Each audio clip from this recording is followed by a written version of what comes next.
قربان جاؤں اپنے اللہ کی ذات پر، میرا رب جس نے قرآن جیسی یعنی یہ قرآن ہدایت کی کتاب ہمیں عطا فرمائی، اور اس میں کہا کہ یہود و نصارہ کو دوست نہ بنانا۔ 1450 سال پہلے جب یہ مٹھی بھر ہوتے تھے یہودی اور یہ عیسائی جو ہیں، ان کی بادشاہتیں اللہ نے روند ڈالی، لیکن پھر بھی سمجھایا کہ ان کو دوست نہ بنانا۔ کیوں؟ یہ دغا باز ہی رہیں گے۔ آج یہ ٹھیک ہے، حکمت آپ کی ملک کی سالمیت اور اندر کردار ادا کرنا اور ان سے معاہدے کرنا ہم سمجھتے ہیں، لیکن یاد رکھیے گا یہ اللہ کے بھی دشمن ہے، مسلمانوں کے بھی دشمن ہے، یہ پلٹ پلٹ کر وار کریں گے۔ ہاں، جنگ بندی ہونا، دورانیہ ملنا، اپنی تیاری کر لے۔ وَأَعِدُّوا لَهُم مَّا اسْتَطَعْتُم مِّن قُوَّةٍ۔ اب قیامت تک ابابیلوں نے نہیں آنا کہ ابابیل آئیں گی تو بیت اللہ کو بچائیں گی، اسلام کا پرچار ہوگا اور اللہ ان کی پکڑ کر لے گا۔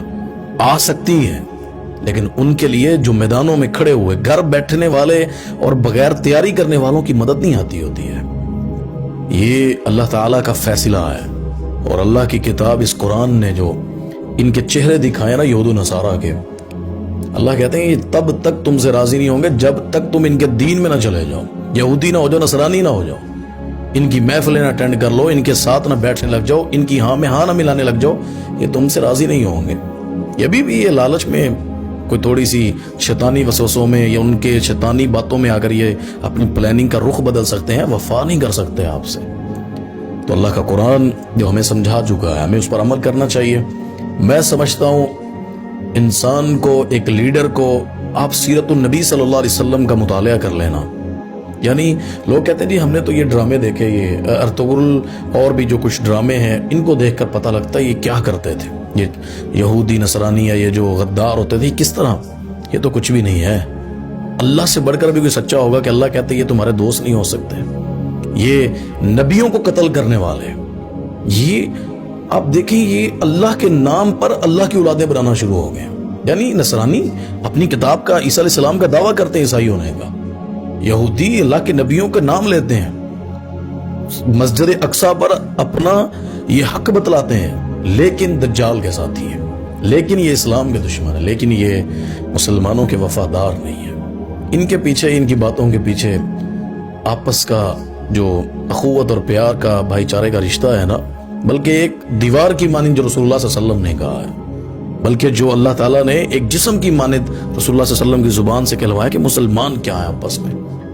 تو ایک حصے کو تکلیف غزہ میں ہو، ایران میں ہو، پاکستان میں ہو، کہیں پر بھی ہو، اب یہ بھی مسئلہ ہے نا کہ کون کیسا ہے، کس کے بارے میں کہنا ہے، بھائی ہمیں نہیں پتا۔ میں صرف یہ سمجھا رہا ہوں یہود و نصارہ ہمارے دوست نہیں ہیں۔ اس کے علاوہ میں سمجھ سکتا ہوں کہ شاید کسی کی اصلاح کا پہلو، بلکہ ان کو اپنانا چاہیے، ان کو اس اللہ کہتے ہیں ابھی بھی وقت نہیں آیا ان کے لیے، الم یعنی للذین آمنوا، اپنے آپ کو مومن کہنے والا ہے کوئی بھی ہے، کہ وہ ڈر جائے، سمجھ جائے۔